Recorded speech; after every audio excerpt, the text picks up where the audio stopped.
Hello everyone and welcome to another episode of Will It Pair. Today we are doing one of my favorite pairings, and that is simply cheese. But seriously, cheese is one of our favorites. Seriously, cheese. Yeah, seriously, cheese. So up today for the cheese pairings, we're gonna start with a Chèvre, just a nice little bright goat cheese. And then we're moving on to the Gruyère. So a pretty classic, kind of nutty, delicious cheese. Thank you, Vanna. And then a 5-year aged Gouda and Humbolt Fog. It's a blue cheese from Cypress Grove. This is one of my absolute favorite pairings. Again, Yeah, another cheat. We've done this before. Yeah. I mean, with the Humboldt Fog, so oh yeah, on several occasions. So yeah.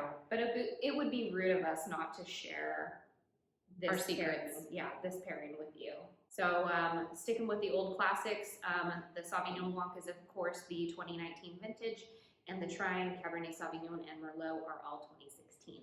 So we're going to start with our 2019 Sauvignon Blanc and go through the cheeses and see how it pairs. Yeah.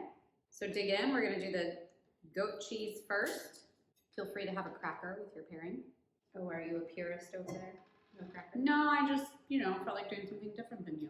Nice and tart, the goat cheese is. What do you think? I think it's great. I think it actually really surprises me how smooth and creamy it makes the wine feel. It doesn't seem as dry as the Sauvignon Blanc actually is. Right? So the next one we're going to do is the Gruyère. Yes, Gruyère.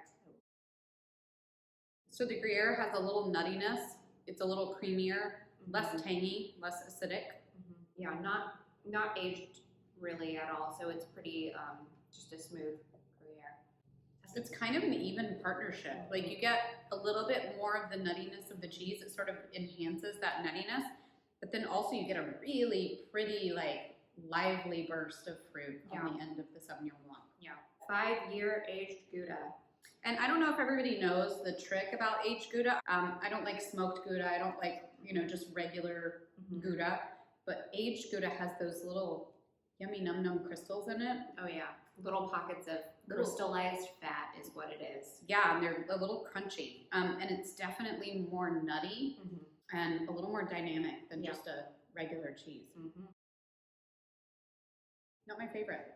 No, I don't think it's a bad pairing per se, but the aged Gouda itself is not a funky cheese, but with the Sauvignon Blanc, it becomes a funky cheese. Sure. So if you like funky cheese, it's not really that big of a problem, but it's just not what the cheese is. Yeah.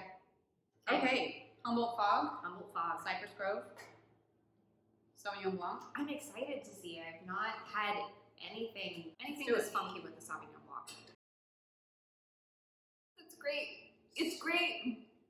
Super fun. Oh. Yeah.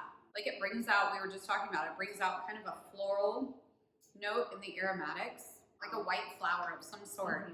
And then it really kicks up the funk in the Humboldt Fog and really brings some power with the acidity of the Sauvignon Blanc. That is lovely. Yeah. That's so exciting. It's firecracker good. Now back to the beginning of the cheeses and on to the Trine. I'm excited, are you? I am so excited. Great. I love cheese. Really pretty, really intense, really soft. It's just all the flavor, all the good things about the Trine. Right. I love. And the relationship between the cheese and the wine, it's interesting. I'm getting a lot of here's the cheese and here's the wine. Usually sometimes when you're doing food and wine pairings, one elevates the other and sort of takes a back seat. But these are sort of in tandem. Yeah. Okay, now on to the Gruyère and the Trine. The Gruyère is it's sitting a little bit deeper. It's a little darker. Yeah. Which is interesting because usually it's so bright. Is it this particular Gruyère, or is it because of the temperature? Or is it because how the Trine is expressing itself? But this is not what I expected. Aged Gouda. Not a whole lot of depth like the previous pairing had, but very smooth. Not not as much acidity. Yeah, but the Gouda takes front seat. Okay. Okay, back to our old friend, Humboldt Fog. This has a line of ash in it. Yeah, it's not a true blue because it is Right. ash, but for the flavor profile, you can call it a blue.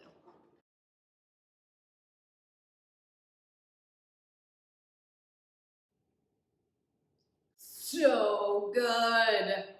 That's crazy. That was like in your face. Yeah, definitely. Yeah. It makes the Trine almost like sweet. You get that dried herb really Absolutely. like the aromatics, the nose is so different with that Humboldt Fog. That is a life-changing pairing for me. Like, That's so different. yeah. Wow. I know. She's speechless. I am. It doesn't happen often. Now we're on to the cab. Let's do this. Dig in. It's very lovely. The goat cheese, like I said, with the Sauvignon Blanc, really highlighted the acidity in the goat cheese and the Sauvignon Blanc. With the cab, it calms down the acidity of the cheese and it calms down the wine. I'll be interested to see how it goes with the Merlot, but I think what's really interesting just about the Chèvre is that it does coat the tongue so much, so it does block out any tannin that comes its way. Absolutely. We talked about that before. Fat is your best friend when you're dealing with big, bold wines with tannic structure. Absolutely. Okay, Gruyère.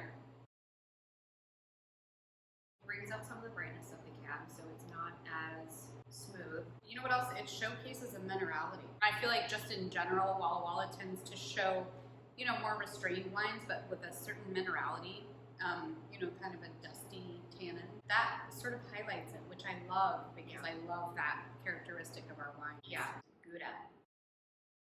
As we get kind of bigger in intensity with our wines, the Gouda starts to take a little more of a backseat and the wines start to show a little bit more. Whereas with our two lighter ones, the Gouda was sort of overpowering. Yeah. So you want to think about that. Those strong flavors, you want to pair them with strong wines. Now, when you're getting into the denser wines, it's a better pairing. Yeah. Okay. It's interesting. The Humboldt Fog has such a subtleness to it, but then there's that like tangy kick at the end, and it kind of does the same thing for the wine. Okay, now on to the 2016 Merlot. Yep. Back to the beginning. Really crazy, like highlights the blueberry. Merlot sometimes can have some darker black and blue fruit. This also has a little Cab Franc and a little Malbec in there, and the Malbec definitely brings in some blue fruit too. The goat cheese, for whatever reason, brings out that dark blue fruit. Yeah. Gruyère. Brings out the dustiness. Sort of masks the flavor though. Yeah. Of the wine. Yeah. I think that's why I needed another sip. I was like, I'm not getting a whole lot. You know, the Gruyère did really great things with the Trine and the Cab. The Merlot is always different, you know? A lot of times she pairs with different things. Cracker. Again, kind of the blue fruit. Not a very strong finish though. No. It kind of dissipates very quickly. Definitely not. And then I'm just kind of still left with the cheese. Right. It's a very strong cheese. Yeah. Like you need the tiniest bite in order to get the full flavor. And if you get too big a bite, it's sort of overpowering. Yeah. Right. Okay, Humboldt Fog. There's something about that cheese. I wanted to make sure I was remembering it correctly, but one of our first pairings in 2015, we did a slice of Humboldt Fog and a dried date. And the combination of the kind of tartness of the Humboldt Fog and the sweetness of the date with the Merlot was like a decadent dessert. It was spectacular. And it was so simple. I mean, that's the thing with food and wine pairings. They don't have to be complicated. Yeah. You don't have to make these, 14-hour dishes that have to braise overnight and all these things. It could just be a simple slice of cheese and a piece of fruit. And even though it's not technically like a chocolate or a piece of cake or something, it's so decadent and such a good pairing with the Merlot that it feels like a rich dessert. All right. Well, I think this has been fun. Thanks for letting us eat and drink for a living. As always, if you have an idea of a pairing that you would like us to try, maybe something that you're a little unsure sure of and you think, Jen and Andrea would be better guinea pigs, we'll do it. We're your test kitchen. You let us know. Yeah. Send a comment, send an email, send a message. See you next time. Bye. Cheers.